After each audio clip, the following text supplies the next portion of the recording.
ಉತ್ತರ ಕರ್ನಾಟಕದ ಹೆಮ್ಮೆಯ ರೈತ ಧ್ವನಿ ಟಿವಿ ಚಾನೆಲ್, ಬೆವರಿಗೊಂದು ಭರವಸೆ. ರೈತ ಧ್ವನಿ ನ್ಯೂಸ್ಗೆ ಸ್ವಾಗತ. ಪ್ರತಿಯೊಬ್ಬ ಮುಸ್ಲಿಂ ಸಮುದಾಯದವರು ಪಾಲಿಸಬೇಕಾದ ದೈವಿಕ ನಂಬಿಕೆಗಳಲ್ಲಿ ಯಾತ್ರೆಯೂ ಒಂದು. ತನ್ನ ಜೀವಿತಾವಧಿಯಲ್ಲಿ ಒಂದು ಸಾರಿಯಾದರೂ ಯಾತ್ರೆಯನ್ನ ಕೈಗೊಳ್ಳಬೇಕು ಎನ್ನುವುದು ಇಸ್ಲಾಂ ಸಮುದಾಯದವರ ಬಯಕೆ.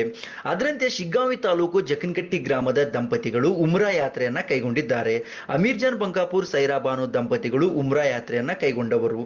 ಮಂಗಳವಾರ ಜಕನ್ಕಟ್ಟಿ ಗ್ರಾಮದಿಂದ ಬಂಕಾಪುರಿನ ಅಲ್ಲಾವುದ್ದೀನ್ ಖಾದ್ರಿ ದರ್ಗಾಕ್ಕೆ ಭೇಟಿ ಕೊಟ್ಟು ಬಸ್ ಮೂಲಕ ಬಾಂಬೆಗೆ ತೆರಳಿ ನಂತರ ಬಾಂಬೆಯಿಂದ ವಿಮಾನ ಮೂಲಕ ಸೌದಿ ಅರೇಬಿಯಾ ತಲುಪಲಿದ್ದಾರೆ. ಉಮ್ರಾ ಪ್ರಯಾಣ ಸಾರ್ಥಕದಾಯಕವಾಗಲೆಂದು ಊರಿನ ಹಿರಿಯರು ಸನ್ಮಾನಿಸಿ ಬೀಳ್ಕೊಟ್ರು. ಈ ಸಂದರ್ಭದಲ್ಲಿ ಊರಿನ ಹಿರಿಯ ಮುಖಂಡರು ಹಾಗೂ ಯುವಕರು ಇದ್ದರು. ನ್ಯೂಸ್ ಡೆಸ್ಕ್, ರೈತ ಧ್ವನಿ ನ್ಯೂಸ್, ಹಾವೇರಿ.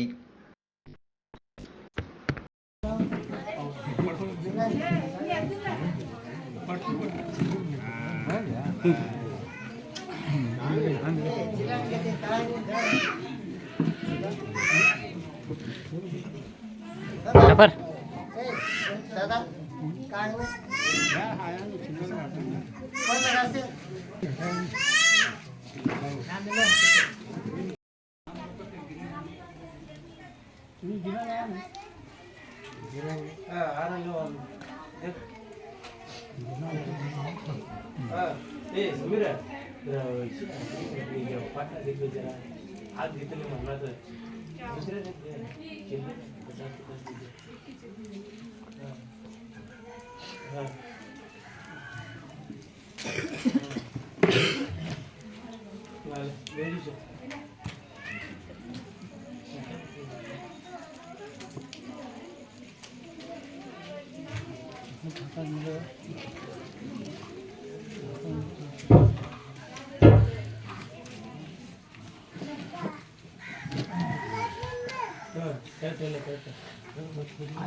क्या हो लिया? हरा हरा